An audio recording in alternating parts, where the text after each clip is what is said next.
भारतीय राष्ट्रीय कांग्रेस के गठन की, जो कि एग्जाम्स में इससे क्वेश्चन बहुत ही बार बन चुका है। इसलिए आज हम जानेंगे भारतीय राष्ट्रीय कांग्रेस के जितने भी इंपॉर्टेंट क्वेश्चंस हैं उनको हम एक जगह डिस्कस करते हैं, जिसमें जानेंगे भारतीय राष्ट्रीय कांग्रेस का जो गठन किया गया था आखिर किया क्यों गया था। तो क्यों किया गया था?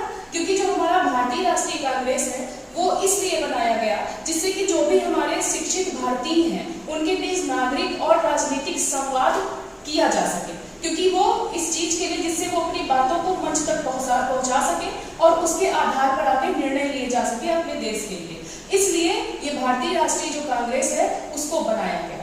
अब बात करेंगे कि ये कब बनाया गया। जो हमारा भारतीय राष्ट्रीय कांग्रेस है इसकी स्थापना कब की गई, यानी कब बनाया गया?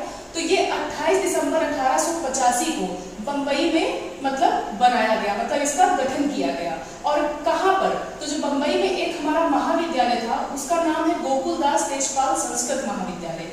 वहां पर 28 दिसंबर 1885 को 72 प्रतिनिधियों के साथ 72 हमारे प्रतिनिधि थे, उनके साथ 28 दिसंबर 1885 को बंबई में ये जो हमारा भारतीय राष्ट्रीय कांग्रेस है उसका गठन किया गया, जो कि आज मुंबई के नाम से जाना जाता है। अब जानेंगे इसके संस्थापक कौन है, जो इनके संस्थापक या जनक, इन दोनों में से कुछ भी पूछ दिया जाता है कि जनक या संस्थापक, वो हमारे A.O. ह्यूम जी थे, जो कि हमारे जनरल सेक्रेटरी थे। और अगर अध्यक्ष की बात करें तो वो व्योमेश चंद्र बनर्जी जी थे, जो कि कोलकाता के थे। अब यहाँ से एक क्वेश्चन और बनता है कि भारतीय राष्ट्रीय कांग्रेस की जब स्थापना की गई थी तो उसके प्रथम अध्यक्ष कौन थे? तो वो हमारे व्योमेश चंद्र बनर्जी जी थे। और अगर संस्थापक या जनक की बात करें तो वो हमारे A.O. ह्यूम जी थे।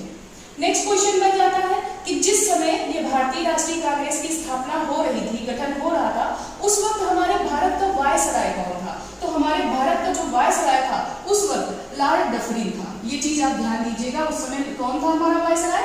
लॉर्ड डफरिन था। अब और जानेंगे क्वेश्चन जो कि बनते हैं, वो बनते हैं अधिवेशन से, कि जो हमारा भारतीय राष्ट्रीय कांग्रेस का जो गठन हुआ था उसमें कई अधिवेशन हुए थे, जिसमें हमारा पहला अधिवेशन हुआ था मुंबई में, यानी कि बंबई उस टाइम के नाम से जाना जाएगा। वो हमारा हुआ था 28 दिसंबर 1885 को ही। ये जो हमारा पहला अधिवेशन हुआ था कहाँ पे? बंबई में हुआ था, जो कि अभी हमने आपको बताया इसके अध्यक्ष कौन थे? व्योमेश चंद्र बनर्जी थे।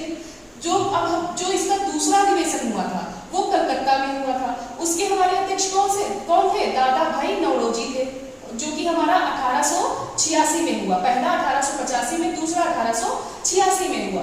तीसरा जो अधिवेशन हुआ वो मद्रास में हुआ, जिसके जो अध्यक्ष थे वो बदरुद्दीन तैयब जी थे, जो कि इससे एक और इम्पोर्टेंट क्वेश्चन बनता है। जो बदरुद्दीन तैयब जी थे ये हमारे प्रथम मुस्लिम अध्यक्ष थे। इससे क्वेश्चन बहुत बार पूछा गया है। ये हमारा कब हुआ था अधिवेशन? ये हमारा हुआ था 87 में, 1887 में। नेक्स्ट जो हमारा चौथा अधिवेशन था वो इलाहाबाद में हुआ, जो कि आज प्रयागराज नाम से जाना जाता है। उसके हमारे जो अध्यक्ष थे वो थे जॉर्ज यूल। अब ये हमारे कौन थे? इनको भी जान लेते हैं। ये हमारे प्रथम अंग्रेज अध्यक्ष थे। जिस प्रकार बदरुद्दीन तैयब जी हमारे प्रथम मुस्लिम अध्यक्ष थे, उसी प्रकार जो हमारे जॉर्ज यूल थे ये हमारे प्रथम अंग्रेज अध्यक्ष थे। तो यहाँ से बहुत से क्वेश्चंस बन जाएंगे, इसलिए हर एक पॉइंट को आपको नोट करना होगा।